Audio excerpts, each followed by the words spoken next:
प्रदीप जी और मेरे साथ डॉक्टर मैक्सिम टिक्कू जी भी इस प्रेस कॉन्फ्रेंस में रहेंगे। देखें दोस्तों, ये बड़ी एक महत्वपूर्ण प्रेस कॉन्फ्रेंस है और क्योंकि एक इशू जो काफी देर से आप लोगों के बीच में है उर्दू को लेकर, उर्दू भाषा को लेकर, उसके लिए मैं कुछ बातें आज आपसे करना चाहूंगा। देखें, जब खासकर इस उर्दू की भाषा के ऊपर जब नायब तहसीलदार की वो एडवर्टाइजमेंट निकली, उसके बाद सबसे पहले संज्ञान लेते हुए, अगर आपको याद होगा, हमारे प्रदेश अध्यक्ष माननीय सत शर्मा जी और leader of opposition Sunil Sharma ji, और उसके बाद मैं भी माननीय उपराज्यपाल जी से मिला।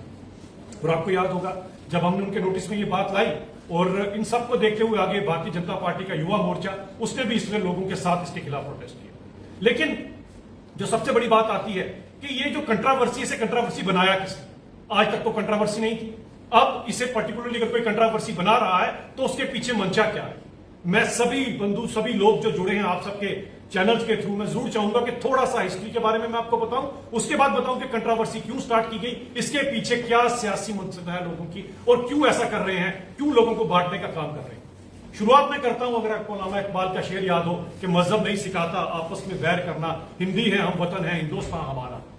उन्होंने मजहब को भी कहा कि मजहब के ऊपर हमें आपस में बैर नहीं करना चाहिए, तो भाषा जो एक दूसरे से बातचीत करने का, वार्तालाप करने का एक माध्यम है, उसके ऊपर अगर कोई कंट्रावर्सी करता है या हमें आपस में बांटने की कोशिश करता है तो मुझे लगता है उस शायर के भी अगेंस्ट जाता है और हमारी सोच के अगेंस्ट भी जाता है। मैं अपनी पूरी प्रेस कॉन्फ्रेंस के बाद लास्ट में पर्टिकुलरली चंद लोगों को चैलेंज करूंगा, अगर वो चैलेंज को एक्सेप्ट करेंगे तो मैं उनकी बात मान जाऊंगा, वरना वो मेरी बात मान लें। इसीलिए आपको ये प्रेस कॉन्फ्रेंस आज थोड़ी सी जहमत उठाकर पूरी सुनना पड़ेगी और मेरे प्रेस बंधुओं को भी पूरी कवर करना पड़ेगा। देखिए, उर्दू का ओरिजिन हिंदुस्तान से हुआ है। अगर आपको याद होगा 15वीं 15वीं सेंचुरी के बीच में ये दिल्ली के अराउंड के एरियाज में कुछ पर्शियन बोलने वाले लोग, कुछ अरेबिक जानने वाले लोग और कुछ खड़ी बोली जो मेरठ अराउंड के लोगों में बोली जाती है, इन सबके मिशन से उर्दू का जन्म हुआ। और उर्दू को प्रमोट करने में अगर आपको याद होगा और अगर आप हिस्ट्री को थोड़ा सा खंगालने में, तो आप पाएंगे कि उर्दू को प्रमोट करने में हिंदी के शायरों का और उर्दू के शायरों का, दोनों का बहुत बड़ा रोल है। दोनों शायरों ने इसे बिना किसी भेदभाव के, बिना किसी मजहब के पैरामीटर के इसे प्रमोट किया, तभी आज उर्दू सभी को समझ, सभी के मानते हैं, उर्दू को जानते हैं इसके बारे में। और एक चीज और मैं जो सिमिलरिटी बताऊंगा आपको हिंदी के बीच में और उर्दू के बीच में, कि हिंदी की व्याकरण और उर्दू की व्याकरण दोनों के अंदर जो है काफी सिमिलरिटीज है। इसी कारण जो उर्दू है उसे हिंदी की बहन बोली, सिस्टर लैंग्वेज कहा गया है। ये बहुत बड़ी बात है।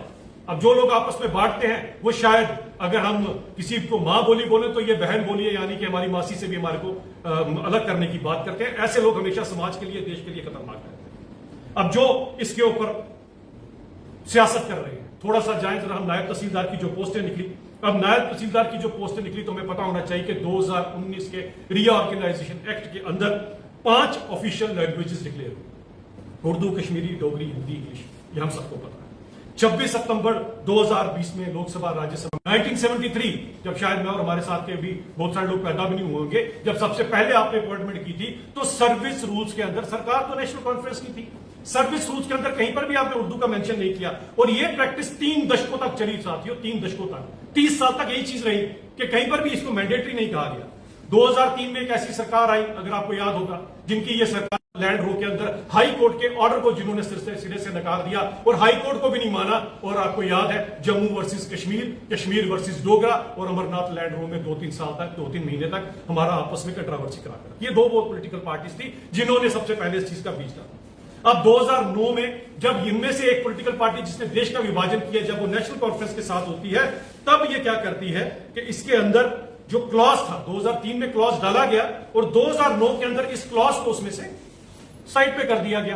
तब यही पॉलिटिकल पार्टी नेशनल कॉन्फ्रेंस के साथ थी कि आपने उर्दू को मैंडेटरी नहीं रखा। तब चले, बात खत्म होती है इसके अंदर। अब हम थोड़ा सा आगे जाते हैं कि जब इन्होंने एक रिक्रूटमेंट की थी, उस रिक्रूटमेंट के अंदर जो लेटेस्ट रिक्रूटमेंट की गई है उसके अंदर भी कहीं पर भी उर्दू मैंडेटरी होगी, ये कहीं पर भी मेंशन नहीं किया गया था।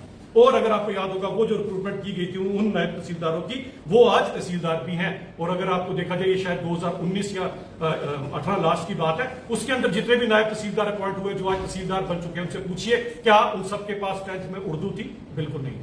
तो तब तक तो कोई कंट्रोवर्सी नहीं थी। लेकिन जो लोग यही सियासत करते हैं उनको ये पता होना चाहिए, जब रीऑर्गेनाइजेशन एक्ट के बाद हमें 5 भाषाएं दी गई और 5 भाषाओं के बाद आज अगर आप एक पर्टिकुलर एग्जाम के लिए उर्दू को मैंडेटरी करते हैं तो भारत देश के आर्टिकल 14 से लेकर 18 तक राइट टू इक्वलिटी का सबसे पहले आप उसके खिलाफ जा रहे हैं। राइट टू इक्वलिटी के अंदर तो सबको पूरे का पूरा हक होना चाहिए।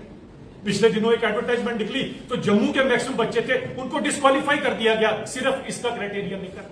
और वो जम्मू के लोगों बच्चों के साथ कितनी बड़ी नाइंसाफी होगी कि उस एग्जाम के अंदर उन सब बच्चों ने बहुत अच्छे नंबर लिए, लेकिन एक क्लॉज डालकर जम्मू के बच्चों के साथ नाइंसाफी। मैं अभी भी जम्मू या कश्मीर की कंट्रोवर्सी के अंदर नहीं आना चाहता। कश्मीर में भी बहुत सारे लोग ऐसे हैं जो उर्दू नहीं जानते, लिखना नहीं जानते, तो उनका क्या होगा? ऐसे बच्चों का क्या होगा? इनके लिए क्या राइट ऑफ इक्वलिटी भारत देश ने जो संविधान किया है क्या उनका हक नहीं बनता? मैं पूछना चाहता हूं उमर साहब, उनकी सरकार और अपोजिशन वाले जो सारे के सारे आज इसके ऊपर कंट्रोवर्सी कर रहे हैं, क्योंकि 2000 अगर आप 11 के सेंसस उठाकर देखते हैं तो हार्डली 0.6 शायद इतना ही कुछ परसेंटेज है लोगों की जिन्होंने डिक्लेयर किया उर्दू को लैंग्वेज अपना। इतने बड़े 1.25 करोड़ की पॉपुलेशन में से अगर 1% के लोग अगर डिक्लेयर कर रहे हैं तो आप इसको मैंडेटरी कर बाकी के लोगों के साथ क्या नाइंसाफी नहीं कर रहे? इसका जवाब तो आपको देना पड़ेगा। और अगर आप इसको रेवेन्यू रिकॉर्ड के अंदर लाना चाहते हो और आप कहते हैं कि नायब तहसीलदार के पेपर के अंदर उर्दू इंपॉर्टेंट होनी चाहिए,